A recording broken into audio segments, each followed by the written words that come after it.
black people are the real life X-Men. Like, I love the X-Men movies, right? And so every movie you have a situation where human beings want to wipe out mutants. Human beings want to do something terrible to mutants.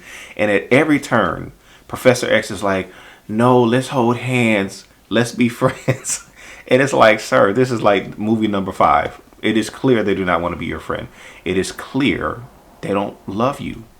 And yet you keep trying to work towards some day of, I don't know, like, what else do you need, Professor X? And the whole time you have the power to literally crush them.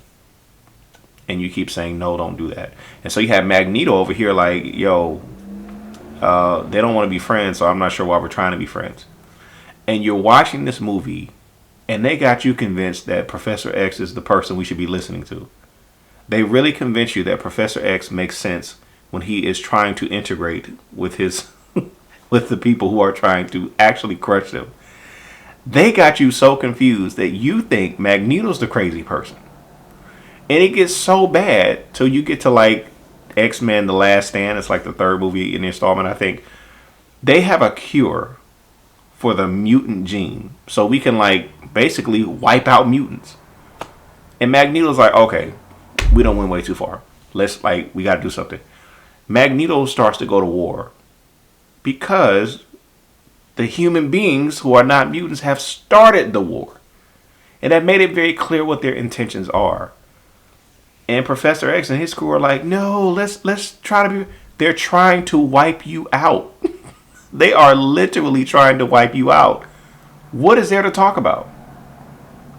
And so at the end of the movie, Magneto and his crew are trying to break into this lab where this little boy is basically the source of the cure, right? And he's trying to end this whole thing. And the X-Men go out and they join with the U.S. military to stop Magneto and his forces. And Magneto's like, and he says this, traitors to their own cause. Yes, he's basically saying, what Uncle Toms do we have here? You're trying to protect them as they're trying to wipe you out. And here are so many black people today defending a system, defending white dominance, defending the fact that you control no industries, you control no seats of power, you control nothing. And at any point, we can say we're ending DEI and you go crazy because that was your last chance because you control nothing. So please leave a breadcrumb. And you defend this. You actually defend this. And here it is globally.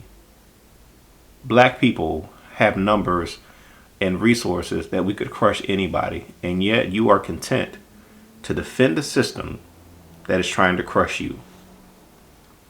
All that holding hands and love stuff, it sounds wonderful. But what in world history convinces you that that is a reality or can be a reality? So Professor X is trying to say, if we all just love everybody, we just all hold hands. And it's like, you know what? This is movie 3, movie 4, movie 5. We've seen this movie. It's going to be the same one. They're going to keep trying to wipe you out because they can. You have to do something about their ability to do that. You have to do something to stop them from wiping you out. You have to thwart their power. This is about power. This is about dominance. You have to challenge their dominance because they're not going to wake up tomorrow and say, we should all share. We should get back the land that we stole from the natives.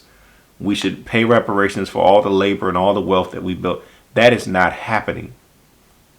They're going to continue to steal, whether it be all the land, whether it be intellectual property, whether it be institutions, viable idea. Like this is what it is. And until you do something to stop their ability to do that, it is going to continue. So go watch X-Men one more time, all the movies, and tell me if I'm not the crazy one. Magneto actually makes sense, and y'all are Professor X.